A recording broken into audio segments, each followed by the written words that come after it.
time is 5:30 in the morning and we just had a snowstorm. Even just stepping out of my house, like look at the level the snow fell.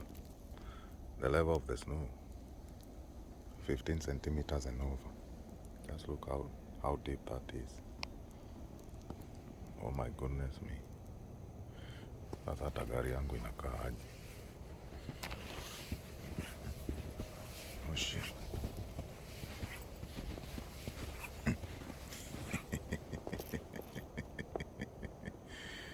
Look at the neighborhood. Oh, the neighborhood looks. My goodness me. Mimi na weusi yangu mnaniona. It's a good morning.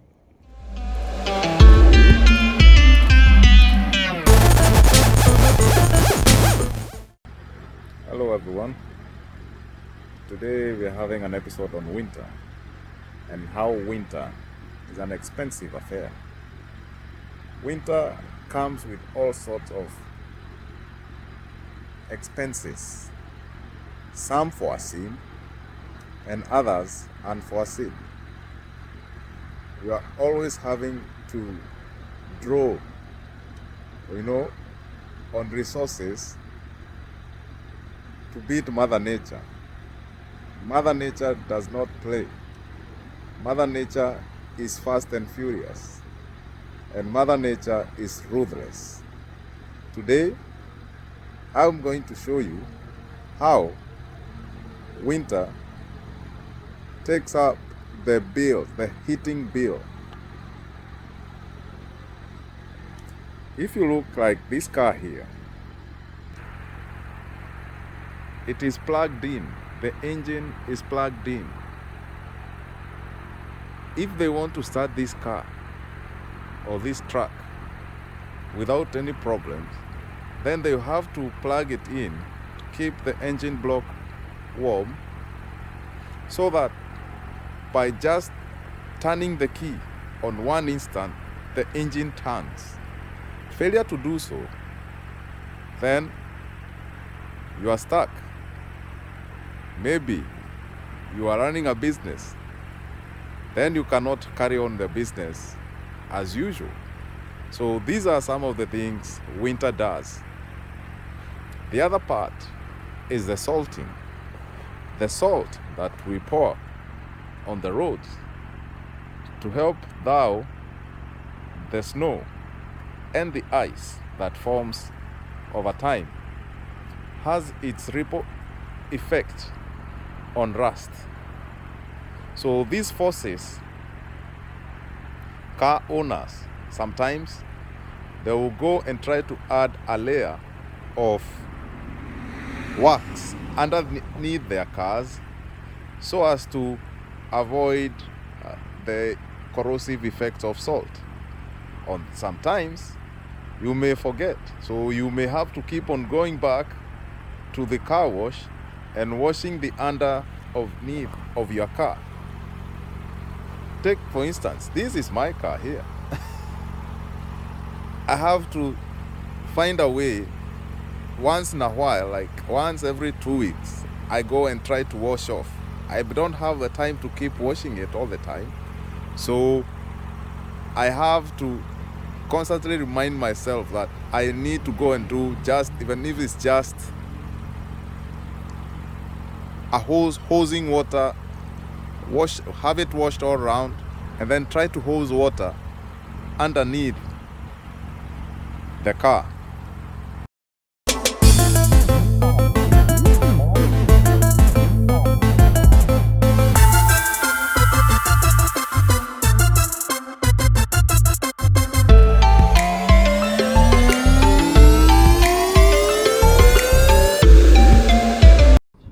Winter.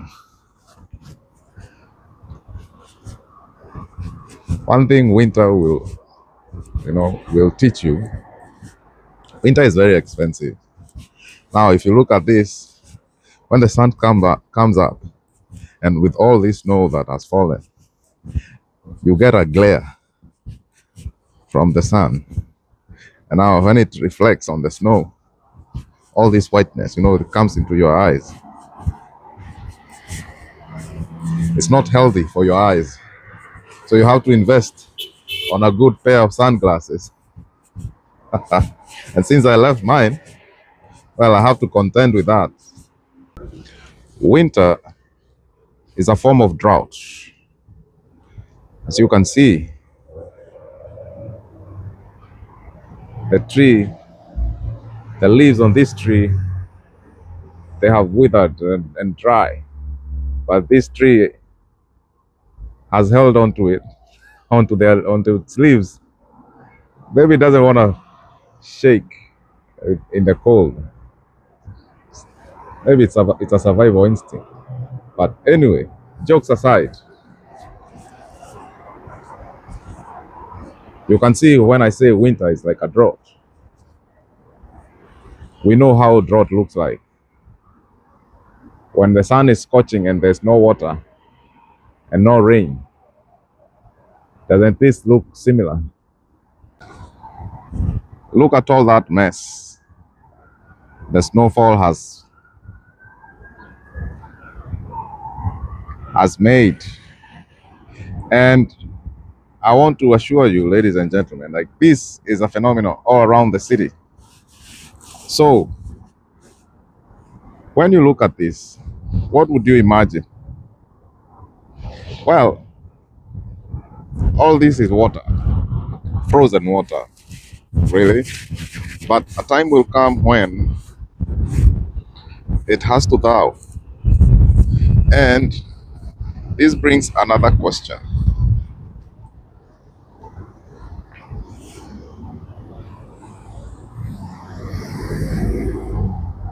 Drainage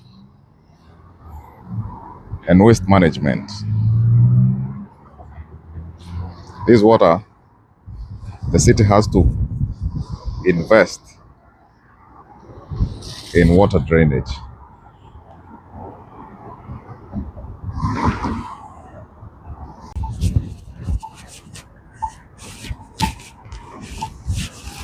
I would want you to hear to that sound. The city has invested and made the crossing for the visually impaired people easy. Back to the heap of snow here, the city invests in what we call snow removal. Should more snowfall hit at this point in the city of Toronto, then it's going to be chaotic. In fact, on all major towns, they have to invest on snow removal. As you can see, as I pointed earlier, there's a water drainage, but it cannot help at this point because you need the water to flow freely. And there's also a possibility that inside the water drainage, some parts of it, the water has frozen. So the city has to invest in the snow removal to avoid flooding as the temperatures will go warmer over the coming weeks. As you can see, Mother Nature has left behind a mess. This is courtesy to heavy snowfall the past 1 week. And this is going to be a problem if the city does not do something about it. But they are proactive already.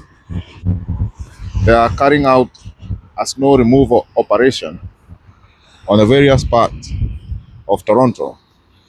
This is not just in Toronto, but on other major towns that have had serious snowfall over the couple of days. You see, all this is water seated here.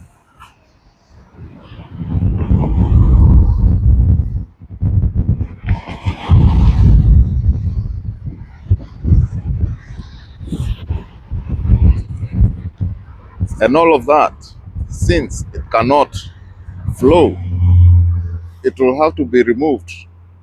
And believe it or not, they will come here with shovels. Of course, the wheel loaders, not the typical shovels. And they will put it on truckloads, on trucks, and it's going to be dumped on lakes because that water here, ladies and gentlemen, cannot flow.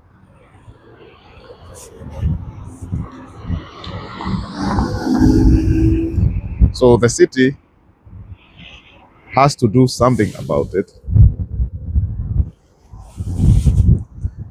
And this is just but part of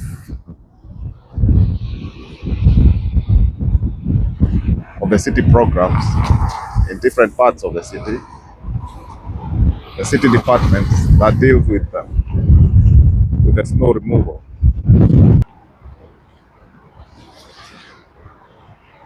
Won't you look at that?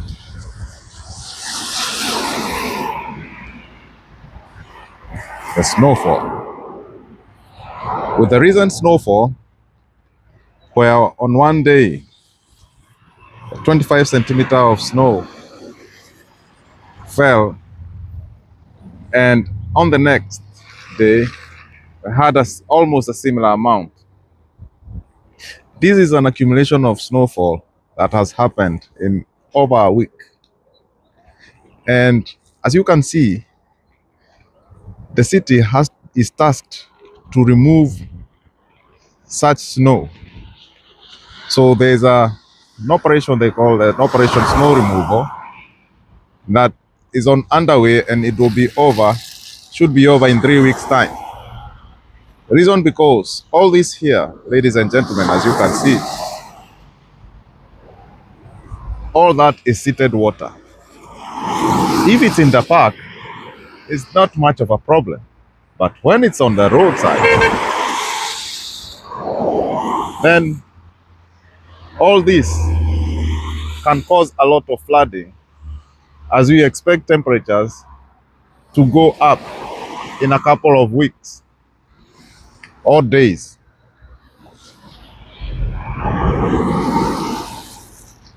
At this point, the drainage system cannot help much.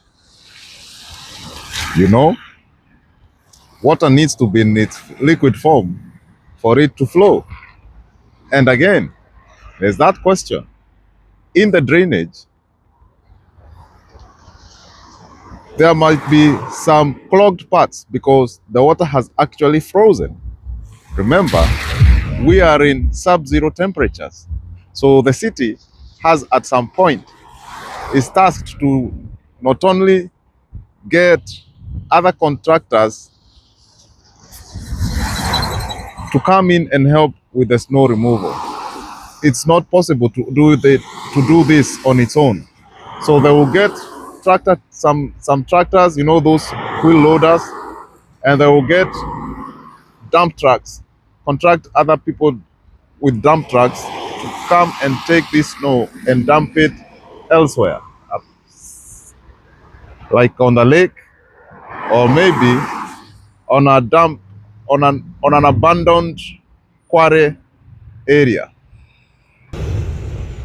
Imagine if these guys, somebody somewhere, ate the budget the way we see back home on this road maintenance. It will be such a shame just to come up here and just give excuses, you know. So when you have systems working such as this, then you can see why people still drive.